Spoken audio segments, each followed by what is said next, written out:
এই কৰ্মৰ লগত মই 1985 চনৰ পৰা ওতঃপ্ৰোতভাৱে জড়িত আৰু। আপোনাৰ পৰিয়াল কোনোবাই কৰিছিল নেকি?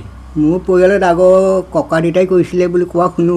ককা দেউতাক দেখিছিলোঁ কিন্তু মই কাম কৰা দেখা নাই। দেউতাই কৰিছিলে। দেউতাই বহুত কৰিবলৈ নাপালে, তেখেতে বেছি বয়স নাপালে।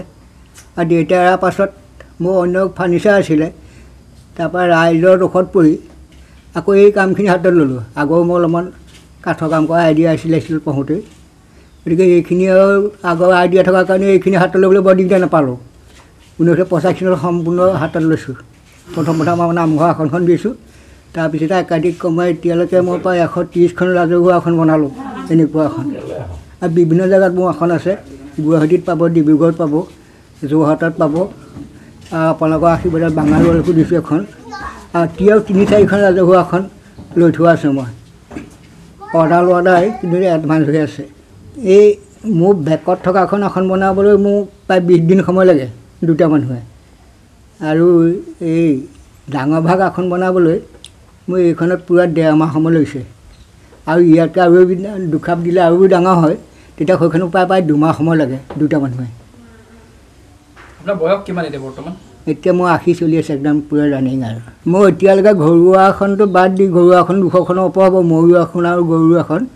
আৰু এনেকুৱা আসন মোৰ এয়া 130 নম্বৰী হৈছে ৰাজহুৱা আসন। ৰাজহুৱা আসন। আপোনাৰ পাছৰ প্ৰজন্মক কাৰোবাক শিকাইছে নেকি এইটো? মোৰ পাছত 2-4জন শিকাইছে। এতিয়া মোৰ লগতে এজন আছে, তেওঁৰ অলপমান আইডিয়া আছে, সম্পূৰ্ণ আইডিয়া দিব পৰা নাই বা ল'ব পৰা নাই। আৰু এজনক শিকাইছোঁ, তেওঁ এই হেৰি দাসমুনা লোৱা, তেওঁ কিছু পাৰিলে কৰিবলৈ বা কৰি মেলি দিছে। আৰু নিৰ্দিষ্টকৈ শিকিব পৰা কোনেও নাই, কাৰণ এই কামটো বৰ ধৈৰ্য কৰিব লাগে। আজিকালি প্ৰজন্মৰ ধৈৰ্যটো খুব কম কাম কৰা মানুহৰ। আমাৰ মানে আৰু কেঁচলা হ'লগৈ আৰু ধৈৰ্য ধৰি কৰি আছোঁ। ইয়াত বহুত ঘাট প্ৰতিঘাট পাৰ হৈ যায় এইবিলাক বনাওঁতে। পিটিকি কৰিব লাগে, পিটিকি কৰিব লাগে। ৰাইজৰ ফালৰ পৰাও কেতিয়াবা খেলি মেলি হয়, আৰু ধৈৰ্যও লাগে খুব। কোনোবা মাৰিবলৈ হ'লে গালখন পাতি দিব লাগিব, তেনেকুৱা এটা অৱস্থা হয়। আৰু এইবোৰ খং ৰাগ কৰি পেলাই কামবোৰ কৰিব নোৱাৰে, নফলিয়াই। একদম ফূৰ্তি মানে কৰিব লাগে, তেতিয়াহে কামবোৰ ফলিয়ায়। আৰু আমাৰ বিশেষকৈ এটা ঘটনা হ'ল কাষ্টমাৰক যিকোনো প্ৰকাৰে সন্তুষ্ট কৰি পঠিওৱাটো। সেই ক্ষেত্ৰত কেতিয়াবা ব্যতিক্ৰম ঘটে, তেওঁলোকে নিজৰ দোষত ঘটে, মোৰ দোষত নঘটে। আমি যেতিয়া মানে জনাইছোঁ, মোতকৈ তেখেত বহুত বেছি বয়সৰ ডাঙৰ নহয়, প্ৰায় 5 বছৰ 6 বছৰমানৰহে ডাঙৰ। তেওঁ আৰম্ভণিৰ পৰা আমি গোটেই কথাখিনি দেখিছোঁ। তেওঁ প্ৰথম আৰম্ভণিতে নিজৰ এখন ফাৰ্নিচাৰ আছিলে, তাত সেইখিনি কাম কৰিছিল। দেউতাকে আসনৰ কাম কৰিছিলে, আমি দেউতাককো পাইছিলোঁ। অকল আসনৰ কামেই নহয়, তেওঁলোকে খোল, ঢোল বা কাঠৰ যিখিনি সামগ্ৰী কৰিব লাগে, তেওঁলোকে এটাইখিনি কৰা আমি দেখিছোঁ। শেহত এতিয়া তেওঁ অকল আসনতেই লাগি আছে। আৰু আমাৰ গাঁৱলৈকো তেওঁ এখন আসন আগবঢ়াইছে গাঁৱত। আৰু আমাৰ গাঁৱত অতীজত যিভাগ আসন আছিল, সেইখন আসন আমি কোৱা শুনামতে তেওঁ ককাকে দিছিলে। আৰু সেইখনৰ পাছত তেওঁলোকৰ পৰিয়ালৰ পৰা যোৱাৰ কাৰণে তেওঁ পাছত নিজেই আকৌ এভাগ আসন বনাই আমাৰ নামঘৰলৈ দিছে। আজি ঠিক 4 বছৰমানৰ আগতে সেইভাগ আসন দিছে। আমি সেইখিনিকে দেখি আছোঁ। আৰু তেওঁ বাল্যকালৰ আমি একেলগে বিদ্যালয়ত পঢ়া, LP স্কুলৰ পৰা হাইস্কুললৈকে। আৰু বাল্যকালৰ মোৰ সংগী হৈ তেখেত। আৰু সৰুৰ পৰাই তেখেতে এই কামবোৰত বৰ স্পৃহাটো মই লক্ষ্য কৰিছিলোঁ।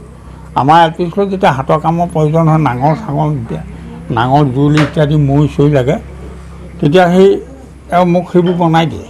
কিন্তু আমি একেলগে পঢ়া, কিন্তু মই নোৱাৰোঁ, কিন্তু তেওঁহে পাৰে সেইবোৰ কৰিব।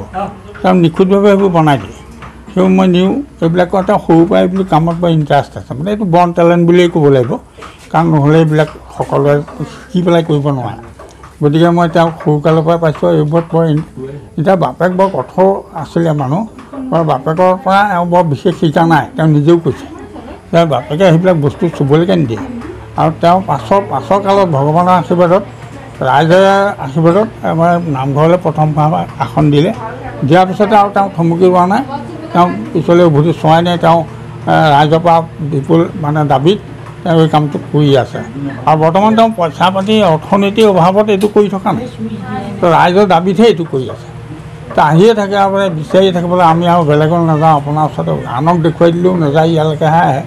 গতিকে সেইটো সংক্ৰান্ততে তেওঁ এই বস্তুটোত বৰ অৰ্থনৈতিক দিশটোৰ কাৰণে বৰ গুৰুত্ব প্ৰদান কৰি পেলাই এইটো কাম কৰা নাই পোৱা এতিয়ালৈকে পোৱা নাই। আৰু এই সংক্ৰান্তত ধৰক নিজাববীয়াকৈ তেওঁ ক'ৰবাত কাৰোবাৰ লগত যোগাযোগ কৰিছেনে নাই মই সেইটোও নাজানো আৰু মোক জনোৱাও হোৱা নাই বা কেতিয়াবা মই কওঁহে যে এইবিলাক যোগাযোগ কৰি চাবাচোন বোলে দিলে দিব নিদিলে নাই মই এইবিলাক সেইটো কাৰণে কৰাও নাই।